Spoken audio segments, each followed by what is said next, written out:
everybody, and welcome to Josiah is Right. So I recently went to Disneyland, and on the way from Fantasyland to Adventureland, I noticed that the pathway was once again open. I was actually on my way to the bathroom, but, you find other things when looking for a bathroom sometimes at Disneyland.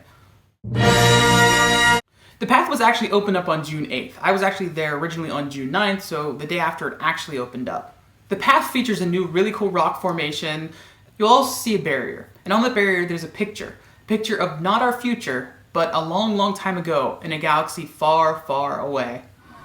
Behind that wall, you can see several cranes and construction workers milling about, moving wheelbarrows, and building what will become Star Wars Land. It's honestly really exciting to see. Even though it's just dirts and cranes, it's really cool.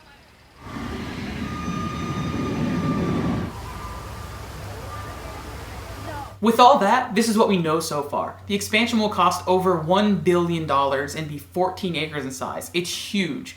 It's hard to believe they have that much space here at Disneyland in California, frankly. The Big Thunder Ranch is gone, having closed in January of 2016. I was lucky enough to go to the barbecue place just before it closed. As you can see on this map, this entire area will be transformed into our futuristic past. At Imagineering in Glendale, they're developing new rides and shows for the area. However, security is really tight because it will reveal plot points from the upcoming films. Hints have dropped that you'll get to ride the Millennium Falcon, actually pilot it, so you'll get to be Han Solo, or now Chewbacca, who now gets to pilot it since Han Solo, spoiler alert, he's dead now. But the cool thing is you potentially get to ride the Falcon, and that there's going to be just a much greater level of immersion overall in the area. One of the rides, potentially the ride on the Falcon, will involve weaving through two life-size AT-AT walkers, which is just awesome. Other rumors include a stormtrooper assault and the possibility of changing cars mid-ride. So the idea is you go, you stop, you get into another car, and potentially it's like a whole new experience, but it's one single ride. It's currently unclear what will become of Star Tours, the rebranded Space Mountain, Hyperspace Mountain, and other Star Wars attractions in Tomorrowland, which includes the Star Trader gift shop, Star Wars Launch Bay, the Galactic Grill. I could keep going, but it's pretty much everything in Tomorrowland at the moment. Along the previously mentioned trail connecting Fantasyland to Star Wars Land, there are two more entrances, and there will be a third from Critter Country into Star Wars Land. You can also see the rerouted train tracks and the equally rerouted rivers of America.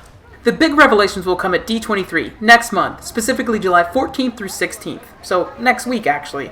Also, a week before Comic-Con, so hardcore nerds can have 2 exhausting weekends to wear them out. And really, Comic-Con is pretty much an entire week, so you're going to be pretty exhausted by all this. They will be holding an event called A Galaxy of Stories at D23. The natural geography of this part of the park is heavy in trees, and the concept art supports the idea of a somewhat forested world. Rumors maintain that the forest will house a Resistance-related attraction. The location itself is an entirely new world in the Outer Rim. That means renegade space, so it's not controlled by the First Order, and it's not controlled by the Resistance. So you get to choose your side. From Disney, the remote village was once a busy crossroads along the old sub-lightspeed trade routes, but the prominence of the outpost has been bypassed with the rise of hyperspace travel. Now home to those who prefer less attention, it has become a thriving port for smugglers, rogue traders, and adventurers traveling between the frontier and uncharted space. It's also a convenient safe haven for others intent on avoiding the expanding reach of the First Order. With that, you get to pick your sides, Resistance or First Order. It's up to you. There are going to be a ton of opportunities to help out and support the Resistance. Lots of smugglers and bounty hunters who are looking for a little bit of help and might be willing to offer you a side job. And for those of you who are interested in supporting the First Order, that will absolutely be an opportunity as well. So that's what we know so far. Next month, we'll have a lot more information probably with D23 and then Comic-Con after that, where new information just comes.